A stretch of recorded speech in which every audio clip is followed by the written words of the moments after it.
Coneixeu aquest llibre? Como agua para chocolate, de la Laura Esquivel, publicat l'any 1989. Aquest llibre va caure a les meves mans més o menys cap al 1994, quan jo devia tenir 17 o 18 anys, perquè una veïna li va deixar a la meva mare. A mi, no sé per què, em va cridar l'atenció i li vaig preguntar a la meva mare si estava bé o no. I ella em va dir, sí, està bé, però bueno, passen coses que no poden ser veritat. Igualment, quan el va acabar ella vaig agafar-lo i justament era un cap de setmana que no teníem la fe.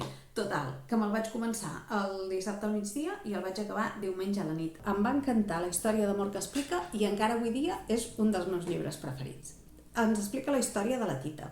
És una noia de principis del segle XX, mexicana, que al principi del llibre s'enamora del Pedro. Quin problema tenen? Que la seva mare diu que ni parlar-ne, que no es poden casar perquè la tradició de la família diu que la més petita de les filles es quedarà soltera per cuidar la seva mare quan sigui vella fins que es mori. Per tant, ella no té dret a casar-se i si li agrada bé, i si no, també, perquè en aquesta casa s'obeeix, no s'opina. I què té d'especial aquest llibre? Doncs que està estructurat amb receptes de cuina. Cada capítol és una recepta tradicional mexicana que cuina la Tita. I per què? Perquè la Tita és la que s'encarrega de la cuina del ranxo i té una relació molt especial amb el menjar. Llavors, com que té precisament aquesta mare tan repressiva que no la deixa expressar res, no només les seves opinions, sinó ni molt menys els seus sentiments o les seves emocions, doncs ella troba una vàlvula d'escapament amb la cuina i a través de les seves receptes expressa tot el que ningú li deixa dir. Aleshores, a cada capítol ens parla d'una recepta tradicional mexicana i a través d'aquesta recepta passa algun fet paranormal que té a veure amb els sentiments de la Tita. I a través d'aquestes 12 receptes anem seguint la història d'amor entre la Tita i el Pedro.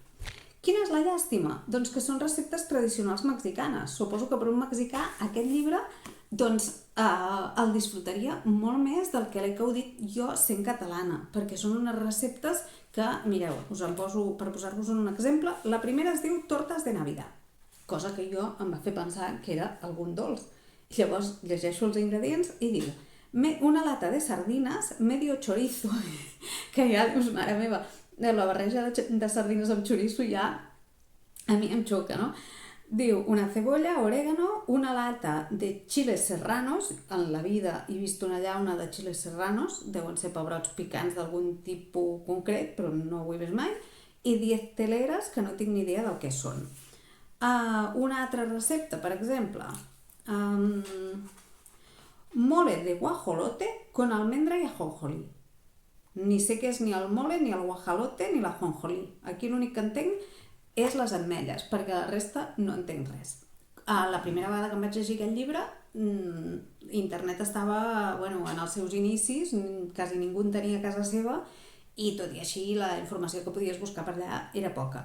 Vol dir que jo em vaig quedar la primera vegada sense saber què era res d'aquestes receptes, fins que no me'l vaig rellegir ja a l'època de Google. Llavors em vaig poder llegir vaig poder buscar una per una les receptes i va ser molt bonic poder veure per fi què estaven cuinant en aquest llibre, no? Un altre tema és el títol, que jo tampoc el vaig entendre la primera vegada. Como agua para chocolate, en català no vol dir res, i en el castellà d'Espanya doncs tampoc és una frase feta que sigui coneguda. I en canvi, pels mexicans, como agua para chocolate vol dir que l'aigua està en el punt d'ebullició i es fa servir en el sentit que la persona està bullint per dintre, normalment de fúria, però també he trobat fonts que diuen que pot ser també bullir de passió, que en els dos casos és superadequat per la situació de la Tita, perquè està molt enamorada i molt enfadada. Vol dir que és un títol molt encertat, però que a nosaltres, almenys a mi, em va costar d'entendre.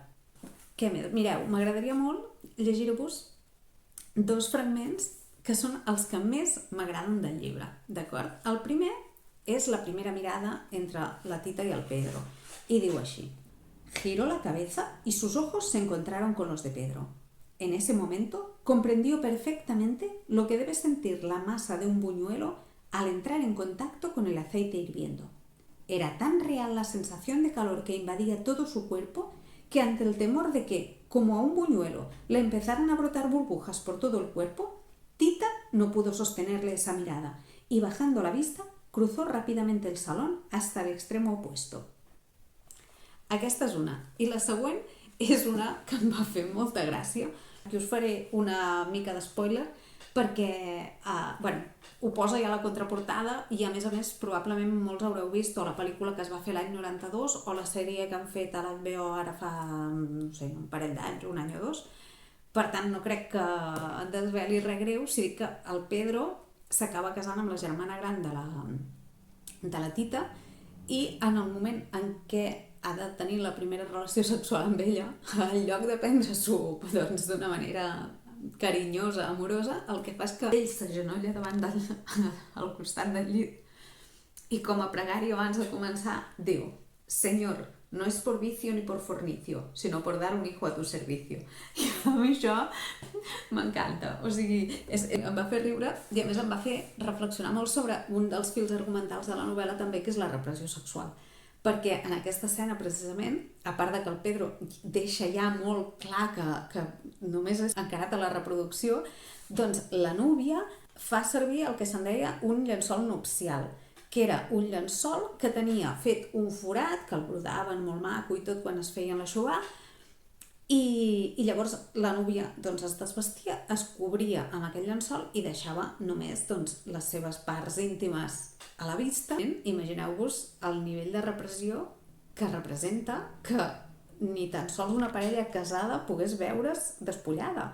Tots els personatges estan molt ben caracteritzats, cadascú amb un rol molt concret. Hi ha, per exemple, la mama Helena és una dona super severa. És una dona que es va quedar viuda de jove, amb 3 filles, amb un ranxo per portar i que no va trobar altra manera de fer les coses que masculinitzar-se. Però es va masculinitzar de la pitjor manera possible. És a dir, es podia haver assumit el rol d'aquest pare que faltava sent un pilar on tota la família es pogués sustentar, una guia, un referent, una persona que dona bons consells a les seves filles. I en lloc de fer això, el que va fer va ser tornar-se autoritària, repressiva, fent obeir les seves filles per por. O sigui, tot el que seria l'autoritat masculina, però en la seva pitjor versió. En canvi, hi ha la Natxa, que és totalment l'oposat, i fa el rol maternal que tant necessita la Tita. La Natxa havia sigut l'antiga cuinera del ranxo, a la qual la Tita relleva en un moment donat, i aquesta senyora és com la típica àvia que cuina plats bons, que t'escolta, que et consola quan t'has caigut, que t'escolta quan tens un disgust, no? Una senyora superentranyable, que és on realment la Tita troba consol. Llavors hi ha les 3 germanes que tenen un paper també totes totalment diferent, com passa realment a la majoria de les famílies, no? Que cada germà té una personalitat molt diferent a la dels altres. Llavors, la germana gran és la més comodona.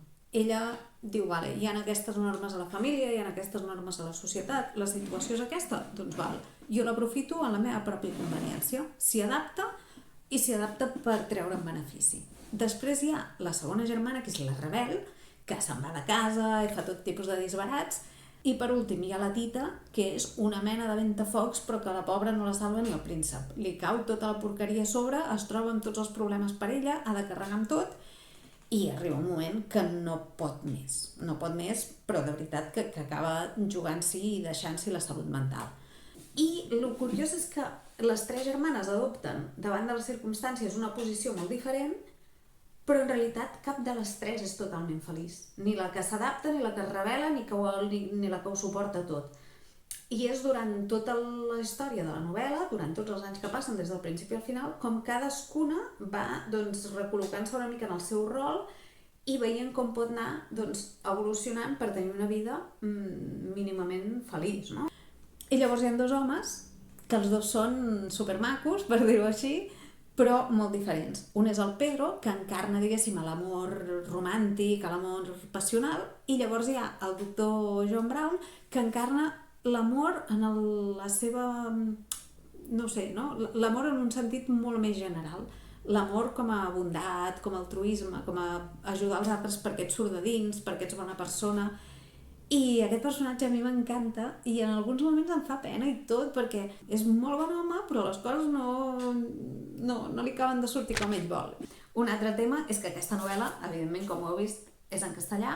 A mi m'encanta llegir en català. Sempre que hi ha la traducció en català me la compro, amb una excepció. Quan puc llegir la llengua original, aleshores no llegeixo traduccions ni catalanes ni de cap altre idioma. Per què? Doncs perquè penso que sempre poder llegir l'original és un privilegi. O sigui, l'original és el que guarda tota l'essència de l'autor. Per molt bo que sigui el traductor, sempre dona la seva interpretació. I últimament també estic sentint que hi ha moltes traduccions que no estan a l'altura. Vull dir que avui dia és encara més important això. I a més en aquesta novel·la, perquè hi ha expressions mexicanes que traduïdes al català es perdrien totalment. I llavors les pots detectar molt bé i veure com són de diferents les expressions que fan servir en aquest llibre enfront a, doncs, el castellà d'Espanya, al que els catalans estem acostumats, no? Per tant, crec que és un llibre que val totalment la pena llegir-se en castellà en versió original. Jo és que em passaria hores i hores parlant d'aquell llibre perquè m'encanta. La primera vegada que me la vaig llegir me'l van deixar, però és que em va agradar tant que vaig dir, no, me'l tinc que anar a comprar i aquest llibre l'he de tenir. Me l'he llegit ja no sé quantes vegades i ara me'l vaig fullejar per fer aquest vídeo i el que em va passar és que no me'n vaig poder estar de llegir-me'l un altre cop de principi a final. I a cada capítol hagués trobat 1000 coses per comentar. Però no us cansaré. El millor que podeu fer és llegir-vos a vosaltres i jutjar per vosaltres mateixes. I podeu deixar-me els comentaris si us agrada o si no n'hi havia per tant.